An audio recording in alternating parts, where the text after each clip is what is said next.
There is a trend on the left that spans all throughout all different tendencies, from left communism to anarchism to Marxism-Leninism, and that is the trap of absolutism, believing that things can be analyzed in a vacuum. To give an example, the statement, communism is bad, capitalism is good, is not completely false, but nor is it completely true. You have to look at it in its entirety. Communism is certainly bad if you try to implement it prematurely. If you were to try to implement a stateless, classless, moneyless society in today's material conditions, that's not going to work. You're just not going to do it. That would make communism bad in that certain context. Furthermore, capitalism in another context is also good. It socializes the means of production which is necessary for socialism.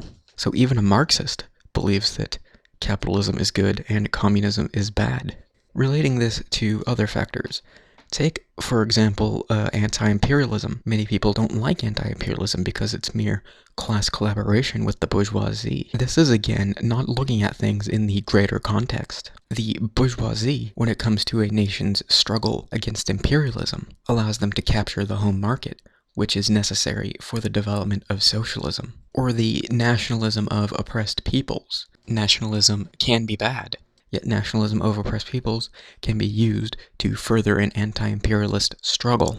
Indeed, not even slavery itself in a society based on slavery is bad. It is very easy to inveigh against slavery and similar things in general terms, and to give vent to high moral indignation, infamies.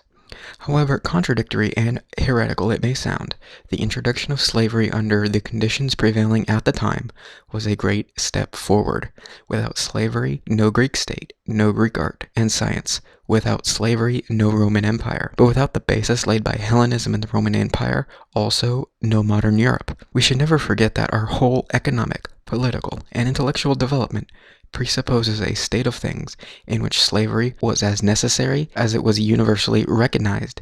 In this sense, we are entitled to say, without the slavery of antiquity, no modern socialism. Now this is essentially, peak tankyism. I mean, what kind of tanky is this, supporting slavery of ancient Rome, saying that without slavery there would be no socialism? Well, it's Friedrich Engels. So yes, even slavery is good in its given context. What matters is the structured whole around a certain principle. Some people, for example, don't really like Cuba or the DPRK because they have some limited markets and foreign investment. But that in and of itself is, just like everything else, not bad, nor is it good. It has to be looked at within the given context.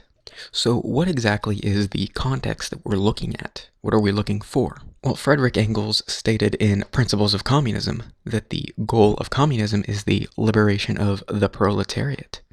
The liberation of the proletariat must follow through the improving of positive and negative liberties of the proletariat. Slave society, in its own way, furthered the liberation of the proletariat because it allowed for society to develop. It allowed agriculture to develop, which in turn gave them a higher standard of living, and with that comes more negative and positive rights. Whatever develops the means of production, and whatever furthers proletarian interests. In the face of a global economy, that may mean markets, that may mean a united front, that may mean a tactical retreat. That may mean development of nuclear capabilities. It may mean developing one area of production and neglecting another. Whatever it means, we have to take it within the context, with the end goal being of furthering the liberation of the proletariat.